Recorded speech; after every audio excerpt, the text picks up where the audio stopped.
रामपुर गांव में बरगद का वो पुराना पेड़ आज भी वैसे ही खड़ा था जैसे 50 साल पहले था। लेकिन उसके नीचे बना मिश्रा निवास अब पहले जैसा नहीं रहा था। कभी इस घर की रसोई से उड़ती हुई हींग और शुद्ध घी की महक पूरे मोहल्ले को बता देती थी कि मिश्रा जी के घर में कुछ खास पक रहा है। पर आज उसी आंगन में एक अजीब सी खामोशी पसरी हुई थी। ऐसी खामोशी जो किसी बड़े तूफान के आने से पहले महसूस होती है। मिश्रा जी के स्वर्गवास को 2 साल हो चुके थे। उनके पीछे रह गई थी उनकी 72 वर्ष की पत्नी सावित्री देवी और उनके 2 बेटे, बड़ा बेटा रमेश और छोटा बेटा सुरेश। रमेश शहर में एक बैंक में बड़े पद पर था। रहन सहन आधुनिक, बातें नपीतुली और चेहरे पर हमेशा एक कारपोरेट गंभीरता। उसकी पत्नी शालिनी को गांव का रहन सहन कभी रास नहीं आया। वहीं छोटा बेटा सुरेश गांव में ही रहकर खेती किसानी और गल्ले का व्यापार संभालता था। स्वभाव से थोड़ा भावुक, सीधा साधा, लेकिन अपनी पत्नी कामिनी के आने के बाद उसके सुर भी थोड़े बदलने लगे थे। जायदाद अच्छी खासी थी। गांव का बड़ा सा पक्का मकान, शहर में एक 2 मंजिला फ्लैट जिसमें रमेश रहता था, 30 बीघे उपजाऊ जमीन और कुछ पुश्तैनी जेवर। विवाद की जड़ तब शुरू हुई जब दोनों बहुओं के बीच बर्तनों की खनक और अधिकारों की लड़ाई बढ़ने लगी।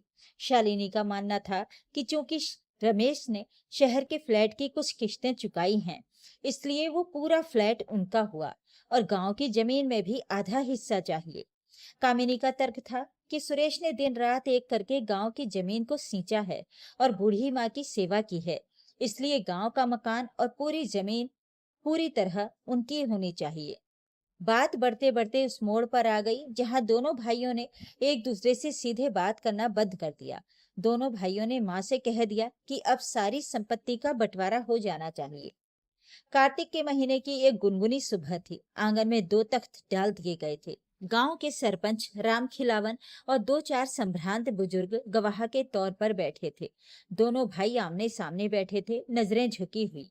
शालिनी और कामिनी अपने अपने कमरों के दरवाजों के पीछे से कान लगाए खड़ी थीं। तभी बीच के कमरे का भारी लकड़ी का दरवाजा खुला। हाथों में लाठी लिए, सफेद सूती साड़ी पहने सावित्री देवी बाहर आईं। उनके चेहरे पर झुर्रियों का जाल था, लेकिन आंखों में गजब का ठहराव था। उनके पीछे उनका पुराना वफादार नौकर रामू एक बड़ा सा लोहे का संदूक और कुछ पुराने बही खाते लेकर आ रहा था। सावित्री देवी ने तख्त पर बैठते ही दोनों बेटों को देखा। उनकी आंखों में वो ममता नहीं, बल्कि एक जज की निष्पक्षता थी। राम खिलावन भाई, सावित्री देवी ने धीमी लेकिन साफ आवाज में कहा, आज इन बच्चों को लगता है कि ये बड़े हो गए हैं और अपनी लकीरें अलग खींच सकते हैं। मुझे कोई आपत्ति नहीं है। माँ बाप का काम बच्चों को पालना है, उन्हें बांध कर रखना नहीं। लेकिन बंटवारा मेरी शर्तों पर होगा, क्योंकि इस जायदाद की नींव मेरे पति और मैंने मिलकर रखी थी। सरपंच ने सिर हिलाया। काकी, आपका फैसला ही आखिरी होगा। बोलिए, कैसे बांटना है? कामिनी और शालिनी को लगा था कि माँ रोएंगी, बिलखेंगी, पैर पकड़ेंगी कि घर मत तोड़ो, लेकिन माँ का ये रूप देखकर दोनों चौंक गईं। सावित्री देवी ने बही खाता खोला। सबसे पहले शहर के फ्लैट की बात करते हैं। रमेश, उस फ्लैट की कीमत आज के बाजार भाव से लगभग 80 लाख रुपए है। तुमने उसकी कुछ किस्तें दी हैं, जो करीब 15 लाख हैं। बाकी 65 लाख तुम्हारे पिता ने अपने रिटायरमेंट के पैसों से दिए थे। रमेश ने नजरें चुराई और सुरेश, माँ ने रुख बदला। गांव की 30 बीघे जमीन और इस बड़े मकान की कीमत भी करीब 80 लाख ही है। तुमने इसमें मेहनत की है, लेकिन जमीन तुम्हारे पिता की है। सब सोच रहे थे कि माँ कहेंगी फ्लैट रमेश का और जमीन सुरेश की, बात खत्म। लेकिन माँ इतनी सरल नहीं थी। मैं बंटवारा ऐसे नहीं करूं, माँ ने मुस्कुराते हुए कहा। रमेश, तुम्हें शहर का फ्लैट मिलता है, लेकिन उसकी पूरी मिल्कियत तब तक तुम्हारे नाम नहीं होगी जब तक तुम सुरेश को 40 लाख रुपए नगद या उसके बदले गांव की जमीन का अपना हिस्सा पूरी तरह नहीं छोड़ देते। और सुरेश, तुम्हें गांव का घर और जमीन मिलती है, लेकिन तुम्हें शहर के फ्लैट से अपना दावा छोड़ने के लिए रमेश से कोई नकद राशि नहीं मिलेगी। दोनों भाई असमंजस में पड़ गए। शालिनी अंदर से बुदबुदाई, ये कैसा उलझा हुआ बंटवारा है? सावित्री देवी ने रामू को इशारा किया। रामू ने लोहे का बड़ा संदूक खोला। उसके अंदर से 3 छोटे छोटे स्टील के डिब्बे निकले, जिन पर भारी ताले लटके हुए थे। इन डिब्बों पर नंबर लिखे थे 1, 2 और 3। ये क्या है माँ? सुरेश से रहा नहीं गया, उसने पूछ लिया। सावित्री देवी के चेहरे पर एक रहस्यमयी मुस्कान तैर गई। ये मेरे जीवन की असली कमाई है। तुम्हारे पिता के जाने के बाद मुझे जो पेंशन मिलती रही और जो मेरे पुश्तैनी जेवर थे, उन्हें मैंने इन 3 डिब्बों में सुरक्षित रखा है। इसमें शुद्ध सोने के सिक्के, पुश्तैनी हार और कुछ ऐसी वसीयत है जो इस पूरे घर की जायदाद की चौगुनी कीमती है। आंगन में बैठे लोगों के कान खड़े हो गए। बहुएं खिड़की से थोड़ा और आगे सरक आईं। डिब्बा नंबर 1 में शुद्ध सोने के बिस्किट और सिक्के हैं, माँ ने कहा। डिब्बा नंबर 2 में खानदानी जेवर और हीरे की अंगूठियां हैं और डिब्बा नंबर 3 में एक गुप्त तिजोरी की चाबी और उसके कागजात हैं, जो शहर के एक बैंक के लॉकर में हैं। उस लॉकर में क्या है ये सिर्फ मुझे पता है। तो आप इसे हम दोनों में कैसे बांटेंगे? रमेश ने उत्सुकता से पूछा। मैं इसे तुम दोनों में नहीं बांटूंगी, माँ ने कहा। ये डिब्बे मेरी सेवा के फल हैं। आज से मैं साल के 12 महीनों को 2 हिस्सों में बांटती हूँ। 6 महीने मैं रमेश के साथ शहर में रहूंगी और 6 महीने सुरेश के साथ गांव में। दोनों भाइयों ने हामी तुरंत भरी। ये तो सामान्य सी बात थी, लेकिन पहले मेरी शर्त सुन लो। माँ की आवाज गंभीर हो गई। जिस 6 महीने में मैं जिसके पास रहूंगी, वो डिब्बा मेरे साथ रहेगा। पहले 6 महीने में रमेश के पास रहूंगी, तो डिब्बा नंबर 1 रमेश की अलमारी में रहेगा, लेकिन ताले की चाबी मेरे पास रहेगी। अगले 6 महीने में सुरेश के पास आऊंगी, तो डिब्बा नंबर 2 सुरेश के पास रहेगा, चाबी मेरे पास रहेगी। और डिब्बा नंबर 3? दोनों भाइयों ने एक साथ पूछा। डिब्बा नंबर 3 उस बेटे को मिलेगा जिसके पास मेरी मृत्यु के समय मैं रह रही होंगी, यानी मेरी अंतिम सांस जिसके घर में छूटेगी। ये सबसे कीमती डिब्बा नंबर 3 और बैंक के लॉकर की चाबी हमेशा के लिए उसकी हो जाएगी।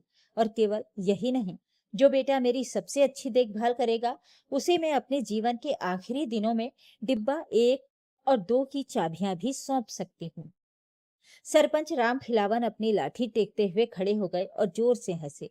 अरे वाह काकी, मान गए तुम्हारी बुद्धि को। तुमने तो कमाल ही कर दिया। वहां उपस्थित गांव के बुजुर्ग भी दंग रह गए।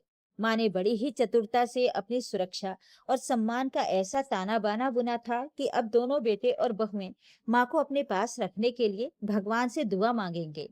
बंटवारे के इस अनोखे नियम से दोनों भाई संतुष्ट भी थे, क्योंकि दोनों को लग रहा था कि उन्हें अमीर बनने का बराबर मौका मिल रहा है। शालिनी और कामिनी, जो पहले माँ को एक बोझ समझकर एक दूसरे पर टालने की कोशिश करती थीं, अब उनके दिमाग में गणित चलने लगा था। शालिनी ने अंदर ही अंदर सोचा, माँ को दिल की बीमारी है। डॉक्टर ने कहा है इन्हें कभी भी कुछ भी हो सकता है। अगर ये पहले 6 महीने हमारे पास शहर में रहीं और वहीं कुछ ऊंच नीच हो गई, तो डिब्बा नंबर 3 हमारा। और शहर के बड़े डॉक्टरों को दिखाकर मैं इन्हें इतना खुश रखूंगी कि ये डिब्बा नंबर 1 की चाबी भी मुझे ही दे दें। उधर कामिनी सोच रही थी, गांव का शुद्ध खाना, खुला आंगन और मेरी सेवा माँ को यहीं रोक कर रखेगी।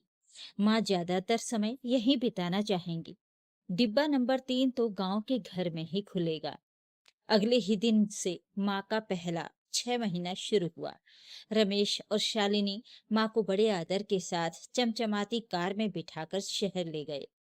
कार की डिग्गी में कपड़ों से ज्यादा भारी वो डिब्बा नंबर 1 था, जो शालिनी ने खुद अपनी गोदी में संभाल कर रखा था।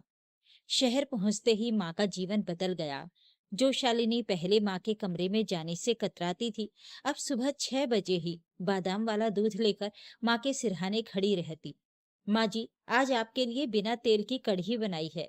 आपकी सेहत का पूरा ध्यान रखना है मुझे, शालिनी अत्यंत मधुर आवाज में कहती। रमेश भी हर संडे माँ को व्हील चेयर पर घुमाने मॉल ले जाता। माँ बस मुस्कुराती और अपनी साड़ी के पन्नू में बंधी उन 3 छोटी चाबियों को सहला देती। वो देखती थी कि कैसे शालिनी की नजरें हर वक्त उस पल्लू पर टिकी रहती थीं। 6 महीने पलक झपकते गुजर गए। माँ पूरी तरह स्वस्थ थी। शालिनी को दुख इस बात का था कि माँ ने डिब्बा नंबर 1 की चाबी उसे नहीं दी, और इस बात की राहत थी कि माँ सुरक्षित थी। यानी डिब्बा नंबर 3 की रेस अभी बाकी थी। अब बारी सुरेश की थी। सुरेश शहर आया और माँ को बड़े अदब से गांव ले गया। अब डिब्बा नंबर 2 की बारी थी।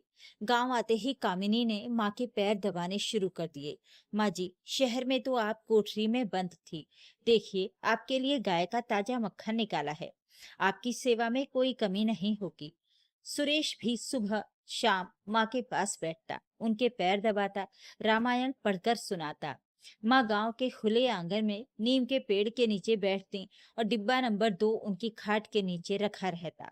साल बीतते गए, 2 साल, 3 साल, माँ का यही क्रम चलता रहा। 6 महीने शहर, 6 महीने गांव।